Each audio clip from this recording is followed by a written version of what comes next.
The maritime industry is crucial to global trade and commerce. Every day, massive ships carry goods across the world's oceans. Protecting these ships and the ports they visit is paramount. That's where the International Ship and Port Facility Security, or ISPS, code comes in.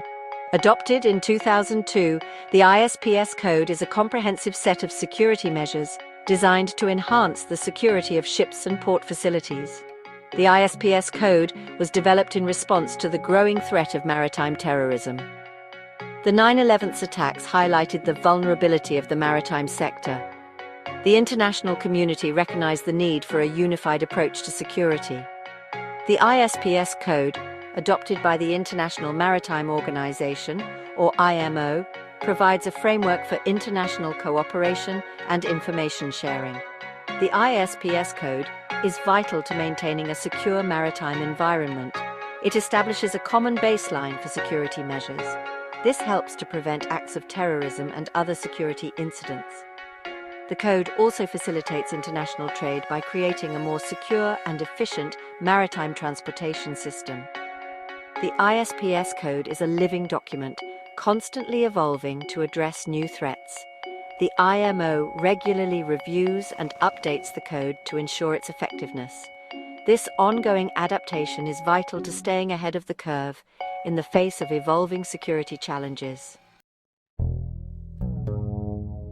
The ISPS code is structured into two parts, Part A and Part B.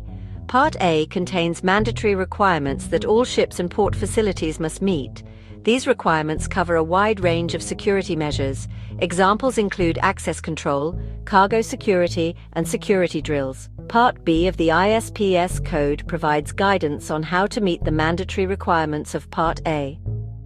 This guidance is not mandatory, but it is highly recommended. It helps governments and industry stakeholders to implement the code effectively. The ISPS code requires ships and port facilities to develop and implement security plans. These plans must be tailored to the specific risks faced by each facility. They must be regularly reviewed and updated to ensure their effectiveness. The ISPS code also mandates cooperation and communication between ships, port facilities, and government agencies. This collaborative approach is essential for effective security. By working together, stakeholders can share information, coordinate responses, and better protect the maritime domain. The ISPS code has four main objectives. First, it aims to establish an international framework for cooperation. This framework facilitates the detection and deterrence of security threats. Second, the code aims to detect security threats and implement measures to prevent them.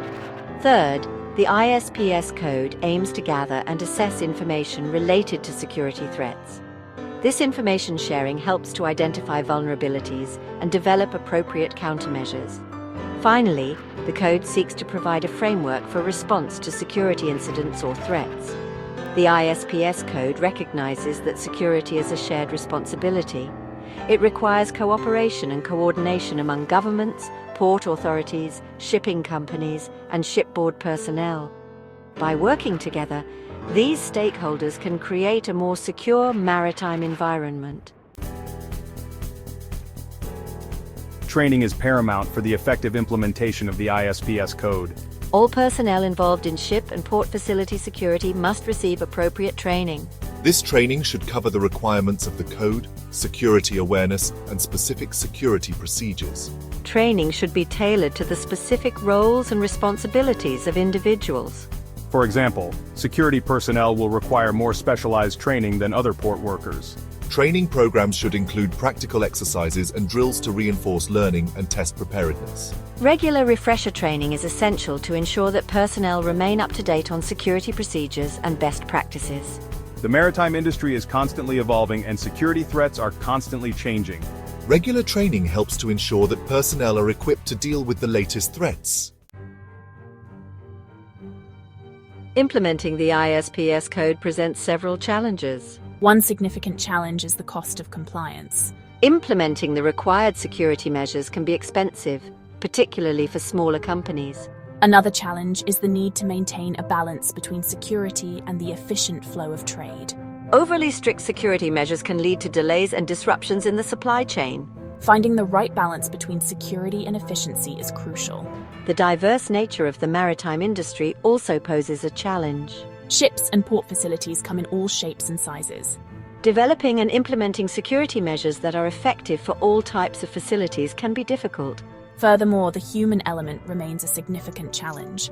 Human error, complacency, and lack of awareness can undermine even the most robust security measures. Preparedness is essential to mitigating the impact of security incidents. This involves developing and testing response plans for a range of potential threats. Regular security drills and exercises are vital for testing these plans and ensuring that personnel are familiar with their roles and responsibilities. Effective communication is crucial during a security incident. Establishing clear communication protocols and ensuring that all relevant parties have access to reliable communication systems is essential. The ISPS code emphasizes the importance of cooperation and information sharing. By working together, governments, port authorities, and shipping companies can enhance maritime security and mitigate risks. Preparedness also involves investing in security infrastructure and technology. This includes access control systems, surveillance equipment, and intrusion detection systems. As we conclude this exploration of maritime security and the ISPS code, it becomes clear that continuous training and preparedness are paramount to maintaining compliance. The case study underscores the importance of regular training programs, which equip personnel with the knowledge and skills needed to respond effectively to security incidents.